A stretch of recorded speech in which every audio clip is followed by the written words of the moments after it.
Oh, Adam, this is the worst pay-per-view of the year. Listen, at What's the least 289, do you think? yeah, at least UFC 289 had Charles Oliveira on there versus Beneil Dariush. At least we had that. Welcome back to Fighting Words. I'm Carissa Maxwell, joined as always by senior combat writer Andreas Hale. But being that we are going to be talking MMA today, we have a special guest joining the show, and that is co-founder and co-host of the Fight Disciples, Adam Catterall. Adam, thank you so much for joining Fighting Words. We have a fun little show today to talk about UFC 293 that is happening this Saturday 9th in Australia on ESPN Plus pay-per-view. Now, Israel Adesanya, he will be defending his middleweight title against not Dricus Du Plessis, who pulled out of the card a while ago, but Sean Strickland. And both of these fighters are known for their trash talking, but one of them has proven it in the ring a few more times than the other. And this is kind of a weird matchup, especially to be on a pay-per-view fight. Now, I don't know how it is for you, Adam, over in the UK, but here in the US, it's $79.99 for this pay-per-view if you already have ESPN Plus. If not, then you're going to have to do a bundle package that is basically $125 for a fight that is pretty much just a way to get Israel Adesanya in the ring, but not really, that much of a competitive matchup, let's say. So when you look at this as being a pay-per-view, should this be a pay-per-view fight, number one? And number two, is this arguably the worst pay-per-view that UFC has put on this year? Look at this, Carissa, for my first time, you've come both barrels early doors, haven't you? You've gone straight for me. Okay, let's get stuck into it, Joey. I feel for you as American fight fans. Absolutely. We're quite blessed here in the UK that this weekend, UFC 293 is not pay-per-view. It's not behind a paywall. It does come part of your standard cable subscription, which is obviously a bonus. Therefore, the fight fans that will be staying up till the early hours of the morning to consume it will get it as part of the standard package. I always find the conversation of whether it should be or whether it shouldn't be pay-per-view an interesting conversation. And it kind of then dissolves into a conversation about fight sports as a wider conversation. If we're comparing this to the things that just the UFC have done, whether it be this year, last year, or throughout the pandemic or over the last 5 to 10 years, then yeah, I think the majority of fight fans do have a little bit of an argument. You could probably refer back to UFC 289 a little earlier on this year, where it was Amanda Nunes on the night that she retired against Irene Aldana. You look at that card, that was the first time back in Canada for a long period of time. They stacked it with a lot of Canadian fighters, obviously for that local feel. But if you actually looked at the star power that was on that night, it wasn't really what you would class as a UFC numbered pay-per-view event. And listen, 293 this weekend has a very similar feel. They've done exactly the same thing. They've got that one star really at the top. In a fight, listen, I'll defend the fight in a minute. I can't really, but I'll defend it in a minute. But then obviously you've got quite a lot of Australian upcoming talent to cater for the local Sydney market. So I completely get that. But if you were to extend this further and talk as fight sports in general, and this is maybe where I can get to some part of justification for this. We in the UK, I know that you guys get charged an absolute fortune for your pay-per-views. We in the UK, it averages, when there is a pay-per-view, it averages between £20 and £25. So that translates to what? $30, $35, something like that for you guys, which is still incredibly cheap compared to what you guys are out there paying. But then if I look at the world of boxing, we're asked to come sometimes to pay for things that I'm like, how on God's green earth is that a pay-per-view? It's not a world title fight. It's basically just an excuse for these guys to get paid, to get them in the ring. And then you look at the undercard that comes along with it, and there's just a ton of mismatches. One thing that I will guarantee about UFC 293, even though the main event is a mismatch on paper, absolutely. You look down that card, there's a lot of competitive fights in there. There's a lot of 50-50 contests in there. It might not have the star power, but it most certainly has those fights that will entertain a fight fan. So I understand your throw to me. Is it pay-per-view worthy? Is it the worst pay-per-view of the year? I personally think that 289 on paper is weaker than this one. It's close, very close. And I fully understand maybe the general UFC fan who is used to paying your $80 every single time, you're used to that star value. I completely get the argument as to why you'd be a little bit disgruntled this weekend. Oh, Adam, this is the worst pay-per-view of the year. Listen, at least... What's the 289, do you think? Yeah, at least UFC 289 had Charles Oliveira on there versus Beneil Dariush. At least we had that. The co-main event for UFC 293 is tied to Ivasa, who desperately needs a win. And granted, exciting fighter, and I love watching him, but pay-per-view worthy? Absolutely not. The main event is horrible. I know you're going to get a chance to defend it. I can't. Sean Strickland is terrible. I just watched him get wiped out by Alex Pereira, and now he's going to fight the guy who just beat Alex Pereira? It doesn't make any sense to me, but this is what the UFC does.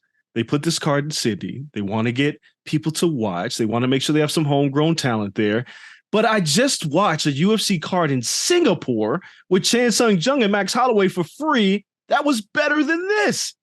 And then the following week, we have the UFC Fight Night card out here in Las Vegas at T-Mobile with Valentina Shevchenko and Alexa Grasso, and that's not a pay-per-view. This is criminal.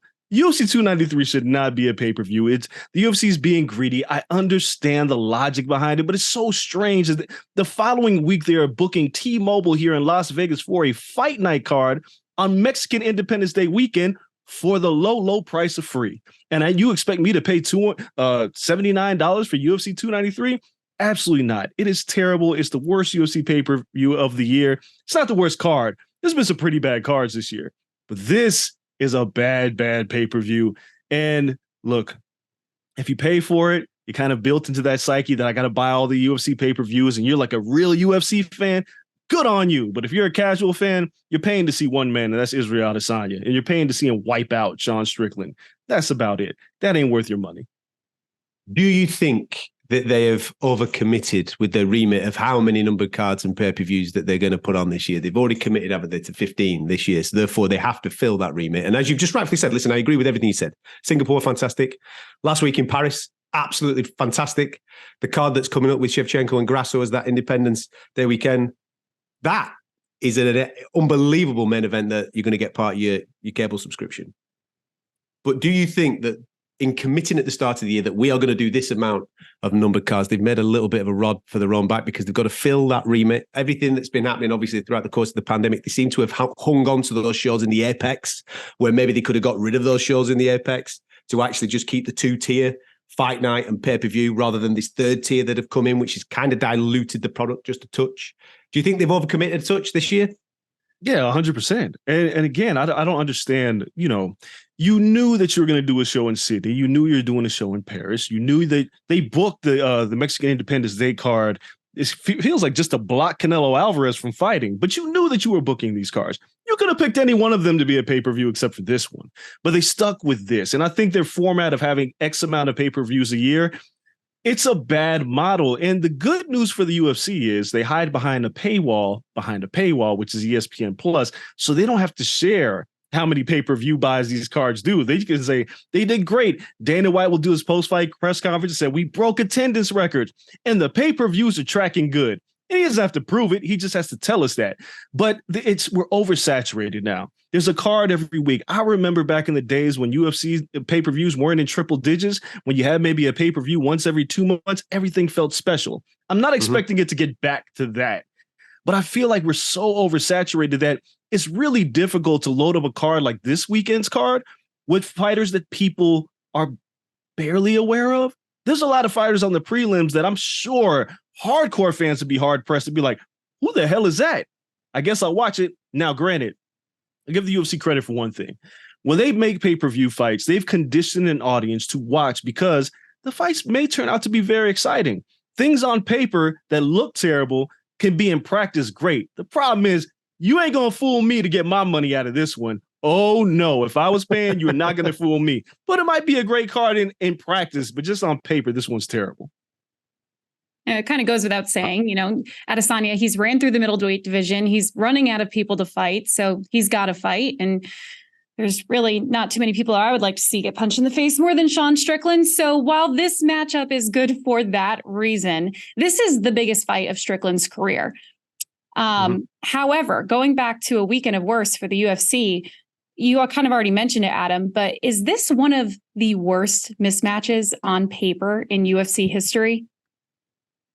It's one of, yes. Listen, the worst mismatch is always going to be on paper GSP versus Matt Serra, a guy obviously that was champion, and then you're taking on the guy that's just come out of the tough house. That's always going to be the worst on paper. And everybody knows how that played out with Matt Serra beating him that first time round.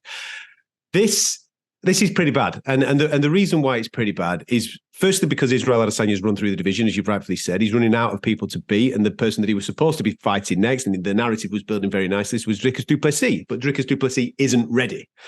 Israel Adesanya, and we've got to take a hat off to him, since joining the UFC in February 2018, this is his 16th fight week under the UFC banner, which is pretty good going, an average of about a fight every 4.5 months. I think this is his 11th consecutive title fight, whether it be here or when he stepped up and had a go at light heavyweight as well. So I commend that. I commend that activity. I want to see the best fighters fighting on a regular basis. But he has kind of run through this division. So Sean Strickland is, as you rightfully said, he's here by default. He's here because there is nobody else available at this moment in time. I maybe would have liked the UFC to propose to Israel Adesanya, do you want to have another go at light heavyweight? We've got a situation there where we've got a vacant title. Maybe we can get Yuri Prochazka back or something like that, and maybe we can make that super fight. That might be something that could have been a main event for Sydney.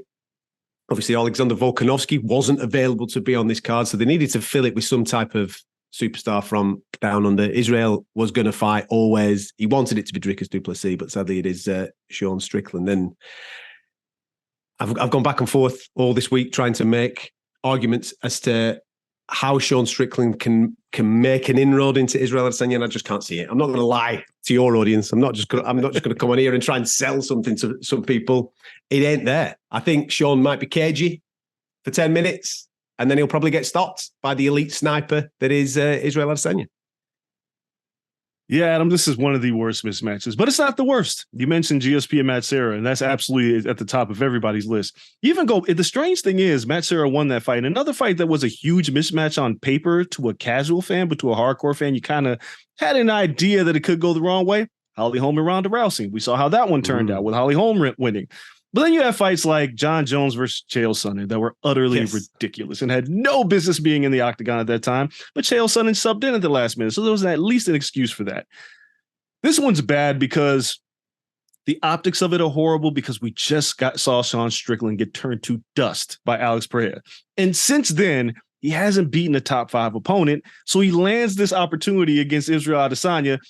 It's a squash match. If you're a pro wrestling fan out there, you know exactly what I'm talking about. This is where you get the Hulk Hogan's, the Ultimate Warriors fight some guy that's in the local regional circuit to get his ass kicked just so you can have a good time and say, cheers to that, I got to see a fight. But it's not the worst. Even like BJ Penn versus Joe Stevenson was a bad fight on paper, and it played out to be just that well. But I think this is going to be Israel Adesanya playing with his food and then destroying Sean Strickland. Unlike Holly Holm and unlike Matt Serra, to this day, I don't know how that man won that fight. I don't see a path to victory for Sean Strickland. I can't find it. He's not a great striker. He's a good wrestler, but Adesanya has shown exceptional takedown defense against people that are his size. You have to be a certain caliber of wrestler to deal with Israel Adesanya. Sean Strickland isn't that. He has no chance as hell. He might as well just go out there and start windmilling punches from the opening round just to hope that he catches him with something. But this is maybe one of the top 5 biggest mismatches on paper. I think Anderson Silva has like 3 of them as well. Mismatches against like Stephan Bonner, mismatches against Talos Leites, mismatches against Damian Maia. But Sean Strickland didn't do nothing to get here. And that's what makes this one of the worst. Forget top 5, top 3 biggest mismatches on paper in UFC history. And when you look at the resume, Andres and Carissa, you kind of, like I said, you try to make an argument. Does he have the power? Does he have the equalizer to be able to stop Israel Adesanya? He's been here since 2014 in the UFC. His record in the UFC is 14-5. Impressive enough, I suppose, in mixed martial arts. But you actually look at the 14 and there's only 5 stoppages on there. I just don't know where it is. I just don't know where that path to victory is. We're talking about a tank, and quite a rudimentary tank, taking on an elite sniper. If that tank runs at that sniper, it's going to get stopped. It's quite a hard sell when you're talking about the competitiveness of the fight. Chrissy, I'm going to steal this question from you because I don't know if you're going to ask it or not, but I'm going to ask Adam because I'm thinking about it in my head. Would this be the biggest upset in UFC championship history? Has Strickland pulled this off? Took the words right out of my mouth, Andreas. I would still say that Serra beating GSP is the one, just because of where Serra came from, and he was taking on obviously GSP at that particular time. Don't get me wrong, Izzy is Izzy, and he's on his own little run at the moment, and he's going to go down as one of the best to ever do it. There's no doubt about it. Sean is what is he? Ranked 5, 6 in the UFC right now, whatever that means in the middleweight division. So therefore, because of that ranking, you would probably say it doesn't stack up to the Serra win over GSP. You could probably look, I mean, more recent times, I look at that Juliana Pena victory over Amanda Nunes, and I was absolutely shocked by that on that particular night. We saw in the rematch that Amanda Nunes righted that wrong, just like GSP did the first time round. It's up there, man. It is absolutely right up there. I don't think it's number one, but you could probably make an argument for top 5, definitely, if he pulled it off. And I just can't see him pulling it off. I can't even see it either. I'm going to say it would be one of the top 3 biggest upsets, because Sean Strickland doesn't have any of the tools that it takes to beat Israel Adesanya. Matt Serra landed a lucky punch, and GSP wasn't necessarily a striker. So at least in some realm of possibility that could happen. Adesanya is probably the sharpest striker in UFC since Anderson Silva. If Sean Strickland lands a punch, I would be stunned. I can't find a path to victory. And I know I just talked about Holly Holm and Ronda Rousey, but at least Holly Holm was a striker. She had something that Ronda didn't have. Sean Strickland has nothing but a mouth and offensive humor. That's all he has. Neither of them win you fights in the octagon. It would go down if Sean Strickland were to knock out Israel Adesanya in Sydney. I would say it'd be one of the biggest upsets and maybe top 3 upset of all time in UFC history. But he'd have to knock him. Well, hell, if he won a 5-round decision, that'd be ridiculous. I'm going to go, top 3. If he can get the job done, top 3 of all time. That's crazy. So, Andreas, to follow up then on your question that you stole from me, if Sean Strickland were to win, given all the reasons you just mentioned, on top of him being definitely a heel in the sport, very much so a controversial figure for a lot of his misogynistic tweets and among other things, would this be an absolute nightmare scenario for the UFC if he were to upset Israel Adesanya? No. Here's why. The UFC endorses this kind of terrible behavior. Have you seen the things that Colby Covington has said about people? Sean Strickland says some very misogynistic things, and he's out there tweeting right now about liberals and women. But this is kind of the UFC's wheelhouse and their fan base in the United States. Any other professional sport, he's a nightmare. But here, he might be their gift, because his talking and his offensive humor and the things that he does would play right into their fan base. Look, I would hate it. Chris, I'm sure you would hate it. Adam, I'm going to assume you would hate it. But this guy, just like the fact that he's even here to do these things, he's never been reprimanded for anything that he said. And I'm not saying you got to fine him, but Dana can say he's an idiot. He won't even say that about him. He said worse things about Tyron Woodley than he did about Sean Strickland. Sean Strickland would not be the worst case scenario champion for the UFC. And that sounds crazy to a lot of people because he's a PR nightmare, but the UFC endorses bad behavior like this, and they kind of like it, and they like the attention that he would get. So no. Adam, what do you think? You want me to pick up on that? Okay. I can't disagree with anything you just said there, to be fair, Andreas. And like you said, for every bad guy, there's always a good guy that they could pit against that person, can't you, in order to blow something up? Listen, in fight sports, I always say you've got to, in some way, shape or form, make people care. Whether they love you, whether they hate you, they are tuning in some way, shape or form, aren't they? And you're right in what you've just said about the UFC's attitude towards that. If they're tuning in, that is music to their ears. So therefore, if this guy does pull this off, he ain't going to pull it off. But if he does pull this off and he does become that guy, trust me, there is a whole host of middleweights knocking on Dana's door come Monday morning going, I want him, bring him to me. And that would absolutely go wild, because Sean Strickland's not going to slow down with the things that he says. And it's only going to be amplified even further if he's got a UFC title wrapped around his waist. Ugh. Well, if anybody cares to watch this insane mismatch, you can tune in Saturday night on ESPN Plus pay-per-view. If you're here in the United States, if you're in the UK, enjoy a free show. It'll be much more entertaining, I'm assuming. I do love Israel Adesanya. I just want to finish with that. I love watching this guy work. He's just sensational. So I will just tune in for Izzy. Yes, we can all agree on that for sure. But hopefully we will not see this crazy historic upset, and everything that has been predicted on today's episode will come true, and Israel Adesanya will retain those belts and fight someone we're actually excited to pay $79.99 for, unless you already don't have ESPN Plus and then you need to pay $125, but that's neither here nor there. But Adam, thank you so much for joining Fighting Words. It's great to have you on. I'm sure we will have you back, but in the meantime, make sure to check us out next week. I'm Carissa Maxwell for Andreas Hale. We will see you back here on Fighting Words.